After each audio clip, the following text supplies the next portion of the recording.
Hey guys, welcome to my new movie review. Today I'm going to be reviewing the new Steven Spielberg film, The BFG. This film is based off a classic Roald Dahl book called The BFG, which stands for The Big Friendly Giant. This film has been talked about for years of getting made. It obviously wasn't until recently where Steven Spielberg finally himself got around to making this movie. In this movie, you guys, it's about a little girl named Sophie, and she lives in an orphanage that she doesn't like. She doesn't like the people there. She doesn't like the person who runs it. She's has uh, insomnia, I believe, and so basically she rarely ever goes to sleep. So she stays up all night and just basically looks around London, and I think that's where she lives anyway. And basically just sees what happens at night within the city she lives in. And one night, while she's looking outside on like a balcony porch thing, she encounters this big creature named, obviously later on to be the BFG, who's played by Mark Rylance. The BFG immediately takes her in. He's worried that she would do something that would, spoil his appearance and make people scared and make people more aware of what's going on the streets of London at night. So he takes her in, and the two of them bond pretty quickly. She realizes pretty quickly that he's not going to eat her or do something really horrible to her. And so the two of them bond really fast. And one thing that Sophie realizes later on is the BFG is responsible for putting both good and bad dreams in people. That's kind of his responsibility in this place called Giant Country, where other people like himself, these big giants that walk around and talk weird and have weird habits and eat weird vegetables and stuff.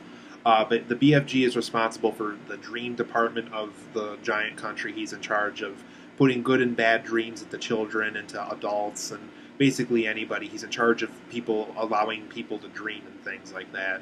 And so Sophie, I don't want to get into too much spoilers. I'm going to try to make this as non-spoiler as I can for this review. Sophie wants to take this dream ability of the BFG's abilities to her best advantage, and get him out of the situation where he's bullied by these big giants all the time, and to make the BFG the individual giant that he's always wanted to be, and to make him this dream catcher guy that he's always wanted to become within the Giant Country. So overall, the BFG I thought was an okay film. It's definitely not one of Steven Spielberg's better films. I think he's made way better films than this. I also think he's also made films that are worse than this one. Obviously not like way worse, but I do think there's been better directing times for Steven Spielberg than with the BFG. So for my positives and negatives for this film, I do think this is a very, very visually stunning film. They did a lot of motion capture for this film. Mark Rylance was responsible for the motion capture of the BFG and doing the performance of him. But just very well done. It really looks good. I'm definitely more along the line of people who like practical effects and things like that. But for doing a motion capture, CGI heavy film, Steven Spielberg does handle the visuals very well in this movie. It all looks really good. Mark Rylance's performance is also very good in this film, and that's not surprising because I absolutely loved his performance in Bridge of Spies. And Bridge of Spies was a really well done film, and to say that his performance was a huge aspect of that movie's success was really saying a lot, because that was the first time I saw him in a movie, I think. Just a very strong performance from Mark Rylance. Huge thumbs up for me on that. The film also introduces a new child actress to us. Her name is Ruby Barnhill. She plays the character of Sophie, who's like the lead child actress of the movie. She plays the Sophie character. Very good actress. Definitely in the league of like Henry Thomas from like E.T. Spielberg knows how to cast good child actresses in his movies, and was very impressed by her performance in this movie. The moments that involve dreams in this film, the moments where Sophie's finding out about the BFG's abilities with the dreams, and the BFG handling dreams, I thought was all very interesting. I actually almost wish this film could have been more about the BFG's abilities with dreams. Obviously, it plays a huge element for those who see the film, at a way later point in the movie. But the scenes that do involve dreams, I think, are for the most part pretty interesting. I think they're definitely the more interesting story element of this movie. So the scenes that involve the dreams, very cool, very well done. Steven Spielberg himself looked pretty interested in making sure that looked really good in this movie, and it works very well as far as the dream aspect goes to this movie. I also like the big scope of the giant country. Whenever we see the BFG or Sophie running around the giant country in this movie, of that environment in the film, I like how big it is. I like just how people are so tiny compared to this world. How the giants are just humongous, and these worlds that they live in are just humongous. And there's just so much to explore and so much to see, and so much grass and fields and water and trees and just things to explore in this world, and it just feels gigantic, and it just feels very appropriate for a place where giants would live. So I like just how huge Steven Spielberg made that feel in this movie. For my negatives of the BFG, because like I said, this really is not one of Spielberg's better films. I thought the plot of this film was very weak. This film has a very weak plot. When it does have a plot, it's just not very strong. It just switches focus like 3 or 4 and possibly 5 different times in this movie. Really was not impressed with the plot of this movie. It just switched around too much, and there just wasn't a big focus on anything. There's also not a lot that happens in this film. For a film that promises so much, it introduces about 4 or 5 humongous story ideas. Not a lot really happens in this movie. It's just a bunch of giants joking around and doing these goofy antics and stuff. It's just not a lot really happens in this film. And for 2 hours, that's a long time to sit through for a film that really, where not a lot happens really. Another negative I have with this film is the villainous giants, who I believe were related to the BFG, from what I was able to catch in the movie.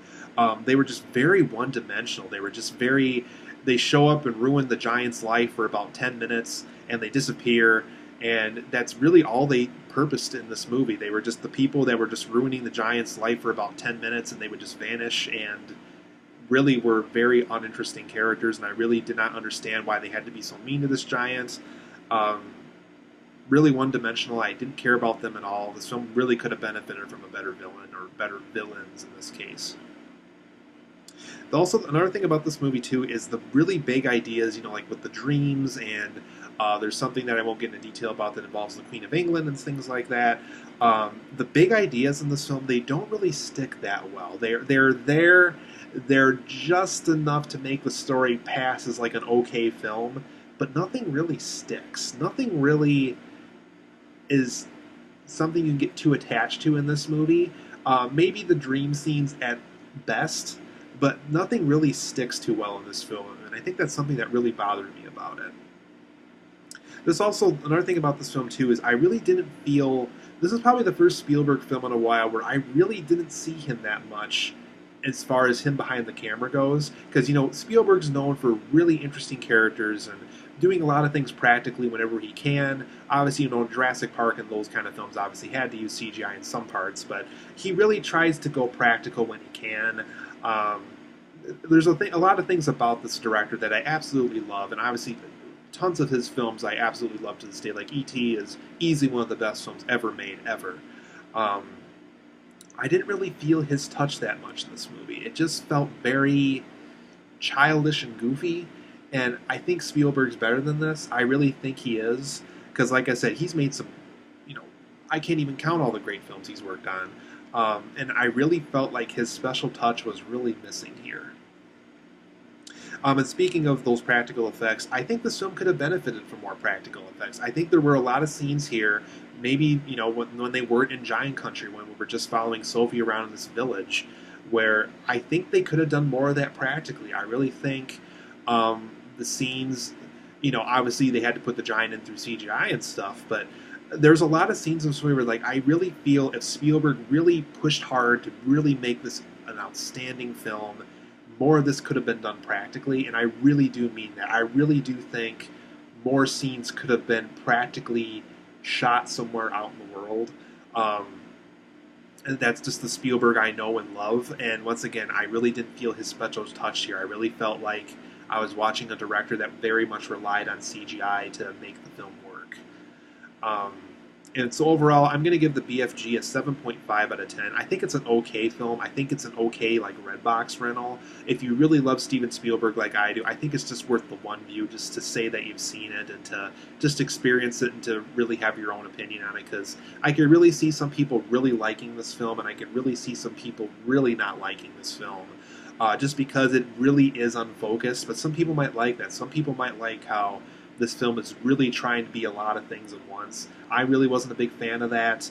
Um, but at the same time, there were elements about like the visuals and the new child actress and Mark Rylance and the moments involving the dreams and the big scope of this giant country that really were pretty interesting. But just a lot of things about it I really felt were problematic with this film. So 7.5 out of 10 for me. If you do want to see the BFG, I highly recommend seeing it as a rental and not so much as a theatrical experience.